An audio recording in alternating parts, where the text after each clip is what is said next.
No, come on. Don't tease me like that. I mean, just I deserve cookies too.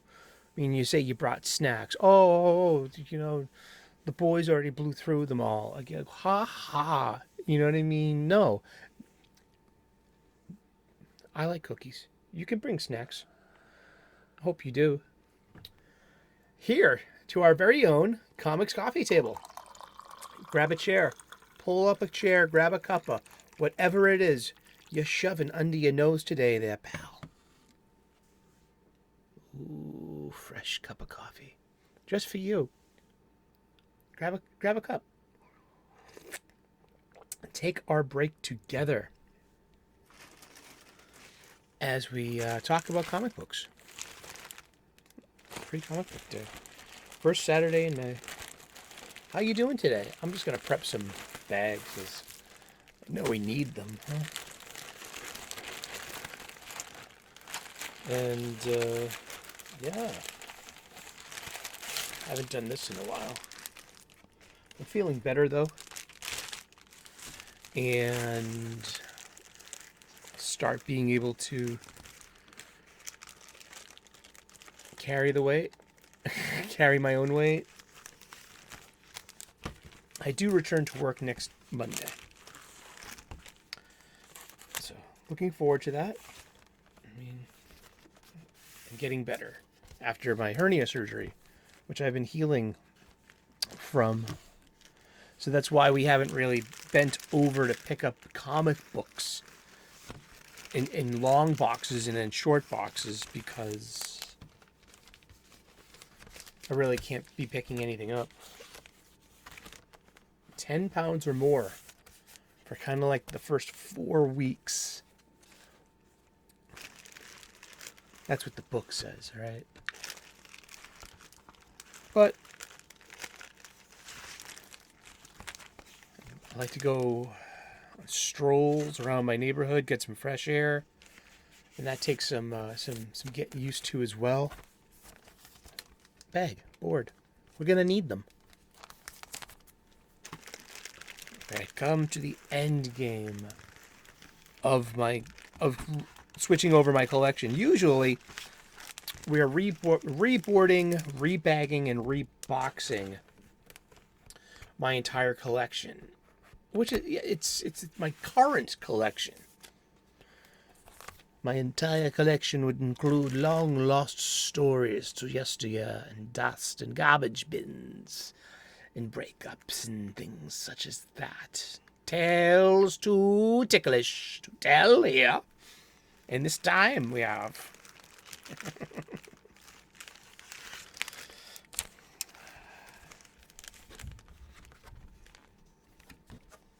awesome. About this time, I'm usually extolling the virtues of having a local comic book shop available to you, where you can get new funny books every week.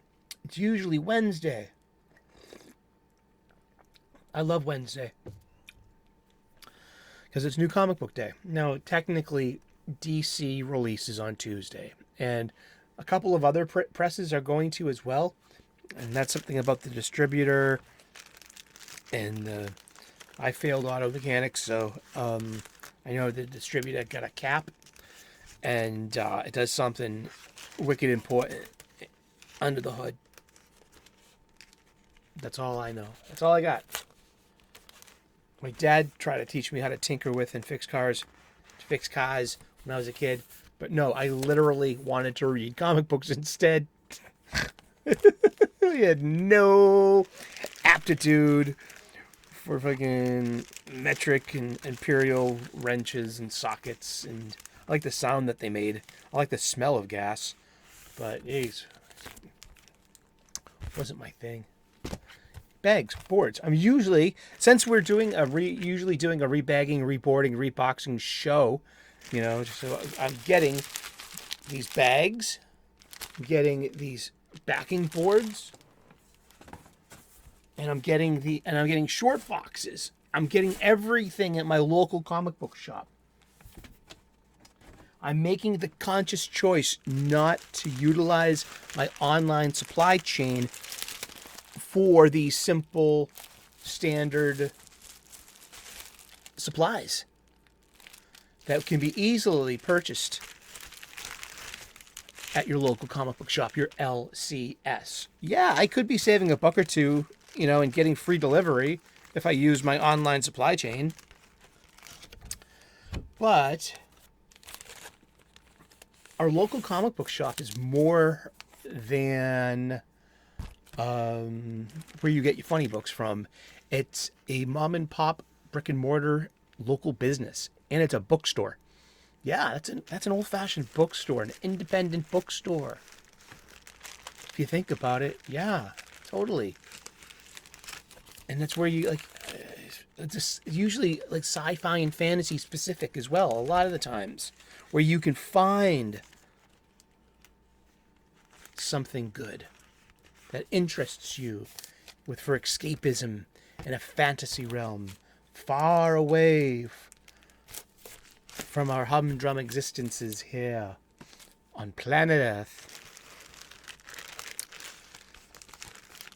But I thought, you're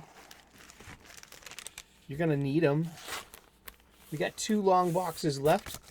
I'm shifting from long boxes into short boxes. The older I get, the heavier those long boxes get.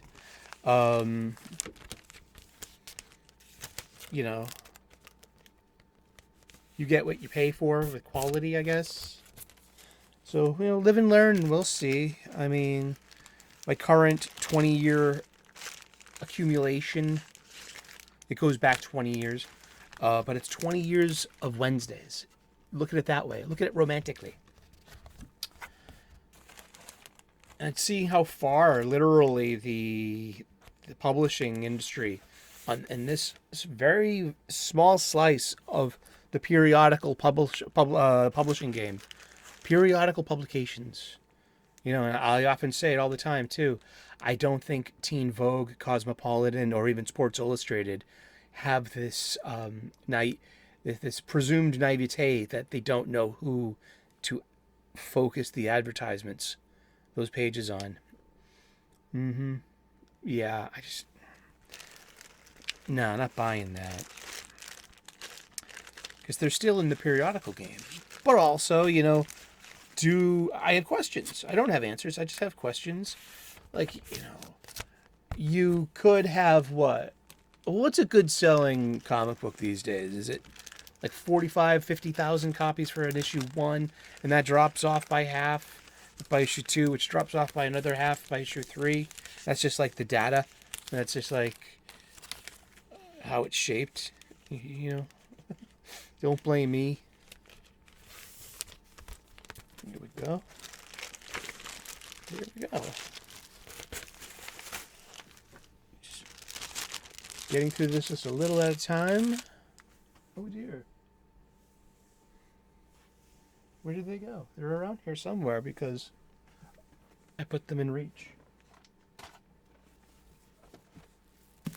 A new brick of acid-free boards. Now, I hear there are better boards, but these will do, And it's $15 for 100 of these. And this weight here gets redistributed throughout your short boxes. And yeah, and that's the thickness it adds too. That's just life. There's also an open tear down here. I like to keep the bag intact for as long as possible with the label because it keeps it together.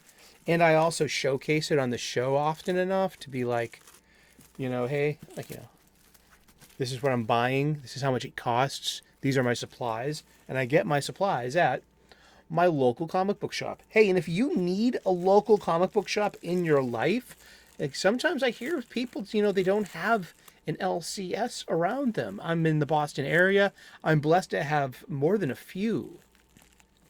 And each one has their own distinct flavor. And they all have their own curation and their own unique staff of these, are they eccentric comic book people, But it's I don't know, it's wonderful. And if you need an LCS in your life, we got some deets in the deets, D-E-E-T, details. We got some, we got some details in the description, deets. Wait a second. Did I get the wrong size board? Oh. These are Silver Age boards, and they don't quite fit. Live and learn, kid. Oh, boy. What do I need 100 boards for? I just opened it. I wonder if I can return it. I don't have the receipt. Well, I probably do it digitally. Well, that's what we were going to do for the show all day. Live and learn. Get the modern size. Modern size fits my snuggies. Modern size makes me happy. Modern size. Can't believe you bought that brick. Bought that brick with your money. Bought that brick. Ain't so funny. Bought that brick. Silver Age backing boards. That's what it feels like to live in Pika's mind. Yep. He writes down this stuff. I'm just the talent. I read what he writes. Yeah, so we were talking about Green Lantern yesterday, and I'm returning to it because it is literally a cause célèbre right now. Tim Sheridan, the writer of the Alan Scott new 6-issue mini, has blocked even more people that I know on Twitter. And including gay people that I know. And it's like, well, ain't that interesting. But still, it's we talked all about Alan Scott and about how we got here. But let's see. I know for a fact, I don't know for a fact, it's not a fact, but it's I believe that Earth 2 is still out there. New 52 Earth 2, invented in 2011 with that iteration of Alan Scott. And then after Rebirth in 2016, I think, just everything kind of went back to a more typical DC hero. Maybe I have to look at the wiki. Should we go to the wiki? Shall we go to the wiki? Take me to the wiki, Peaky. Okay, interesting. Yes, because this is the leverage that I was looking for. This is what what we need in order to defend or not defend or accept and wrap our heads around the pliability of these age-old characters. He's an 84-year-old character. When I'm reading this from dc.fandom.com/wiki/Alan_Scott_ open parentheses prime_earth close parentheses. That's the URL, the Universal Resource Locator. The HTTP, the Hypertext Transfer Protocol, the web address. Prime Earth, the most current edition of Earth we have. So what was the result of Rebirth? Rebirth was 2016, and it was line-wide, and it was about the return of the original Wally West into the universe. It was about discovering that an amount of years had been stolen by some magical over crisis level foe. This is where I start to break down a bit because I have a bald spot between 2016 and probably this year. I came back to check out Dark Crisis on Infinite Earths, and it was one of the, it wasn't great. It was, but that in a way just like refamiliarized me with this post Rebirth DC universe. The DC universe has been a mess for a little while now, since like what the new 52. See, we're going to new 52 as well, and where's Earth 2? Was Earth 2 in the first round? Must have been in the second round in 2012. Fourth wave.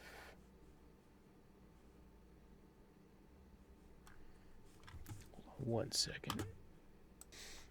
Okay, now we got our wiki streaky there, Peaky. All right. Here we go. A Tale of Two Alan Scotts. And now we have... it's like Flash 123 all over again. No, it's not, because they, I'm just being cheeky. Let's see. But Alan Scott, Prime Earth. All right. And this is from the mainstream universe, 2011 to present. And this is from the fandom.com wiki for Alan Scott. Prime Earth. Remember, that's the hub of the multiverse. That's where the in continuity action is happening in continuity. Everything else can be relegated to iteration of multiverse, such as 2012's Earth 2, Volume 1, Issue 1, and the first appearance of Alan Scott, Earth 2. Which is and literally it's the Roman the Roman number. No, it's not the Roman number. It's the Arabic number 2. It's 2. Not formerly pre-crisis. It literally was Earth hyphen spelled out TWO THREE. It was. There's such little things in the specifics.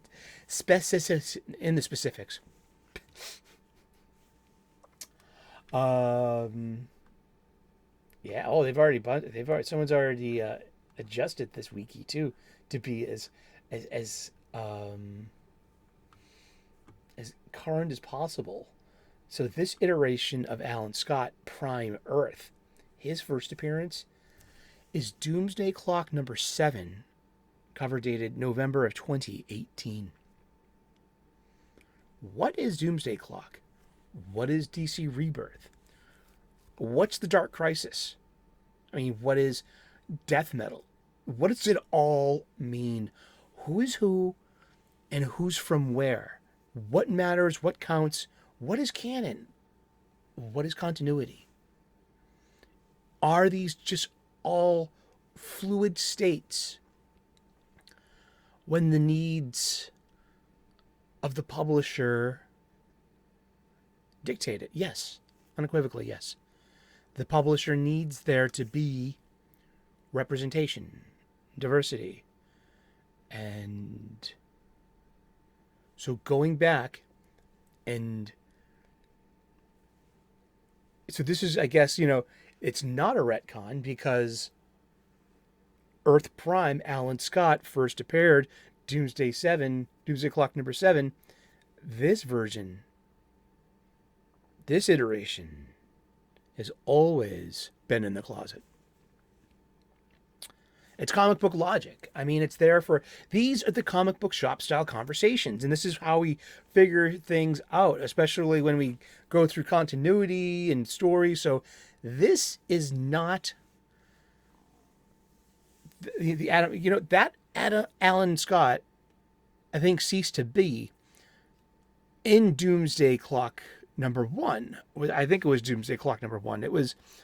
the whole conceit of Doomsday Clock and the missing years and the new space where the new 52 happened and how the heroes premiered and arranged themselves was because of Dr. Manhattan tinkering with the Golden Age. What he did was he took Alan Scott out of the picture, and Alan Scott never became the Green Lantern, and therefore history formed different in a new iteration. Yet the history, the DC universe being a kind of intelligence in itself, sorted this energy and information in the best way it could, given that it had a huge foundation piece taken out. So literally, Dr. Manhattan removes Alan Scott from the story, and then to fix the universe, to get it back the way it was, to get Superman in his bloody red underwear. I mean, Doomsday Clock starts with that second New 52 outfit for Superman, no red trunks, and it ends with Superman with red trunks and yellow belt. Classic Superman has returned, been restored, as has the entire DC universe, including the Justice Society of America. And so even this week he says, Alan Scott, born in 1912. So he's 24 years old, 23, 24 in 1936 when he's in the Army Corps of Engineers.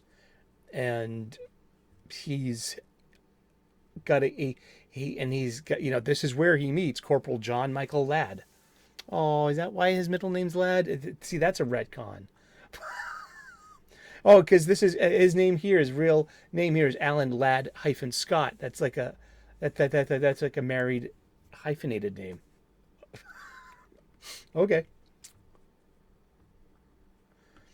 His creators though are still Bill Finger and Martin Nodell, and that's from 1940. But it says here, though, his main alias is Green Lantern. Other aliases was Sentinel. That's true. He's got two relatives. His Todd Rice is his son, Jennifer Lynn Hayden his daughter, and unnamed ex-wives. And so he's like, alignment, good. Identity, secret identity. Citizenship, American. Marital status, divorced. Occupation, engineer.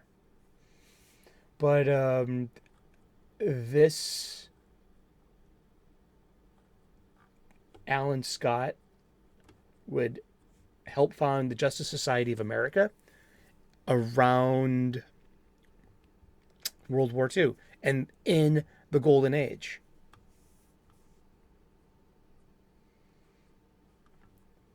Indeed. Yeah, huh? And it's his, and that's that, huh? It's because this started in 2011, 2012, with the new Alan Scott on the new Earth 2. So, where is that original iteration of Alan Scott? He's in the funny pages, quite literally and figuratively, but still, it's like that iteration still exists out there, like the pre-Crisis Tim Drake, the pre-Secret Wars 2015 Bobby Drake is still out there. You know what? Jonathan Kent still says some precocious 8-year-old cute kid that it likes hanging out with his best friend Damian Wayne, and that they're the real. There's Super Son adventures out there yet to be told. Who he grows up to be is anyone he wants to be. Whatever. But it's simultaneously like, it is a retcon. What is a retcon? It means retroactive continuity. It means in 2021 saying that, Alan Scott's been in the closet all this time, which is only true if we're talking about the most specific iteration in continuity, which would be the Alan Scott of Prime Earth, whose first appearance was indeed in Doomsday Clock number 7. It works for me. I mean, that's insular. That's comic book knowledge. That's comic book logic. The universe has been destroyed and recreated so many times before. I mean, even look at his daughter Jennifer Lynn Hayden, Jenny Lynn Hayden. She died in Infinite Crisis, and she's come back maybe twice over without something as convoluted as, say, the X-Men's Krakoan resurrection protocols. It's just been new universe is reborn. who are some of our lost people are back. I think that Ralph and Sue Dibney are back and they're out there somewhere. I'd like to see that. I would like to see some elongated man. Hey, I'm elongated man. I really liked him in The Flash. Oh, I think that was like, oh, what happened? Oh, yeah, what happened, huh? And that's that. But yeah, so the first gay Alan Scott, Earth 2, issue number 1, July of 2012. And in that issue 2, and in that issue 1 from like a dozen years ago, almost comes like him kissing his boyfriend again. Yeah, on the mouth. And that was in the before the days that we started being like, oh, representation and normalization. It was just, that was part of the story. Because on that train ride, that's when the train derails and it goes kablooey and he loses his beloved and Alan Scott gains a mystical power source, though. That's the Earth 2 story, huh? And, but yeah, I mean, I came up with a term for it. I call it queer swapping. I wonder if that will stick because there is race swapping, there's gender swapping. And then, it just happens so many times now that, should we call it queer swapping? Taking a traditionally cis-normative heterosexual individual of the patriarchy and subverted their story. And do we do this on purpose in order to rile up the right people? Only Yahtzees would cry about this. Only a bigot would disapprove of this or have anything to say, critical about this. We're not allowed to see. This is the comic book shop style conversation, and this is what Tim Sherritt is blocking, and Jedzia Axelrod as well. I mean, no, we're just, hey, I'm sorry, Hawk Girl's line art looks great. All the digital stuff you throw on top of it is just not for me. The garish colors and, garish, that's kind of judgmental. Who cares if this is being judgmental? We're talking about spending our money on comic books and our hobby and about these stories we read. Not everyone out there is a bloody troll. Seriously, there's some of us guys and gals and anyone between in the grand spectrum of humanity here on planet Earth and beyond that we go to the comic book shop on every Wednesday. We spend our time and our attention there, and we want these comic book shops to be open for as long as humanly possible. So seriously, Jadzia Axelrod, Tim Sheridan, how does this help?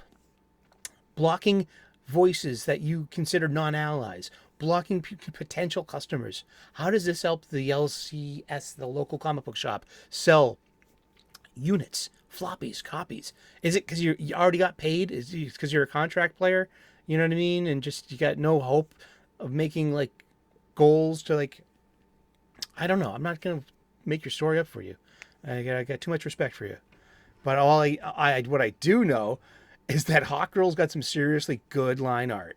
And a couple of really, really deep action scenes too, from what I've seen. Just the lettering is not but it's not made for me. But also it'd be kind of selfish if I thought that it was made with me in mind to wind me up, because only a bigot would get wound up over Hawk Girl. Only a bigot would question anything going on in the new Alan Scott Green Lantern, or even object to intimacy scenes. It's the 21st century. It is. But I'm not gonna agree to that kind of stuff. I would rather be part of this online, ongoing, well-intended comic book shop style conversation that we're having about Alan Scott, Green Lantern. It's taken a couple of days. That's fine. I'm fine with that. But I thought of this last week when this started happening, and I'm like, I feel that Doomsday Clock it's the fulcrum. It's where everything is depended upon. It's the inciting incident so I thought that, hey, when Dr. Manhattan put Alan back, he probably, just whatever magic happened. between did Dr. Manhattan purposefully make Alan Scott gay? No, the publisher did. And that's why I come to the term of queer swap. I mean, they did happen to Bobby Drake, Iceman of the X-Men, to Tim Drake, the third Robin to Batman and Robin. You can argue that case for Jonathan Kent, but I'm going to argue back saying that, like, listen, he was a kid. He got aged up aged up almost a decade. And he can be anyone he wants to be when he grows up. Maybe so it's like we don't know Jonathan Kent's story. Just that's his adult, that's him sussing out his adult life. We kind of started with Jonathan Kent as a kid, sussing out his kid life with these superpowers, keeping them in check, and being this authentic and real and genuine Superboy. A Superboy for our generation. So you kind of, I think it's got more to do with like aging Jonathan Kent up because you took our legitimate Superboy away from us. Because he didn't have to worry about that. I mean, he's an 8-year-old kid. He's really worried about homework and like getting his chores done and not breaking anything with his superpowers and having this great relationship with mom and dad. And it's just, I don't know. But I mean, there's only so far I can take the grief about Jonathan Kent. But now we have Alan Scott.